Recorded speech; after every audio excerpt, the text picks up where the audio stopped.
আন্তর্জাতিক স্তরে পাকিস্তানের যেটুকু মান সম্মান বেঁচে ছিল ঠিক সেটুকুকেও শেষ করে দিল আফগানিস্তান।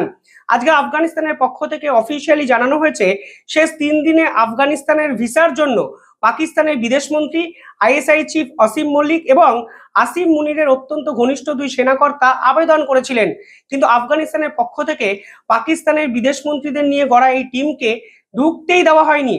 অর্থাৎ আফগানিস্তান এই মুহূর্তে কোনো অবস্থাতেই পাকিস্তানের সঙ্গে কোনো শান্তির আলোচনা চাইছে না।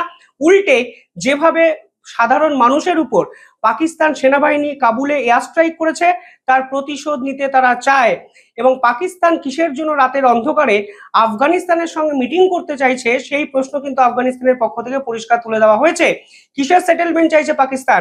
আসলে পাকিস্তান তাদের দেশে এতটাই খারাপ অবস্থাতে পড়ে গেছে এবং তাদের সেনাবাহিনী এই মুহূর্তে 5টি ফ্রন্টের ওয়ারের সামনে দাঁড়িয়ে আছে, যুদ্ধের সামনে দাঁড়িয়ে আছে।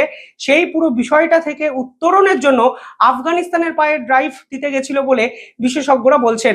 কিন্তু আফগানিস্তান পাল্টা হুঁশিয়ারি দিয়ে বুঝিয়ে দিয়েছে কোনো অবস্থাতে শান্তি এই মুহূর্তে তারা চাইছে না, যুদ্ধ চলবে। যেভাবে ডুরান্ড লাইনের 7টি চেকপোস্টকে পাকিস্তানের ধ্বংস তারা করেছে, আরো কোনো বড় হামলার পরিকল্পনা আফগানিস্তানের পক্ষ থেকে করা হয়েছে। ডোনাল্ড ট্রাম্প চেয়েছিলেন সিজ ফায়ার হোক, কিন্তু আজকে আফগানিস্তানের পক্ষ থেকে যে সিদ্ধান্ত নেওয়া হয়েছে তাতে একটা জিনিস পরিষ্কার, কোনো অবস্থাতেই সিজ ফায়ারের সম্ভাবনা আপাতত দেখা যাচ্ছে না। পাকিস্তান পাল্টা আফগানিস্তানের সঙ্গে সমস্ত ব্যবসা বাণিজ্য বন্ধ করেছে, যদিও আফগানিস্তান বলেছে এতে তাদের বিন্দু মাত্র কোনো যায় আসে না।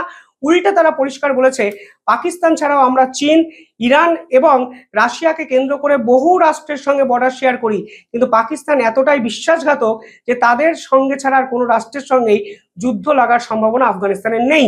কিভাবে দেখছেন আপনারা পুরো বিষয়টি কমেন্টে জানাবেন।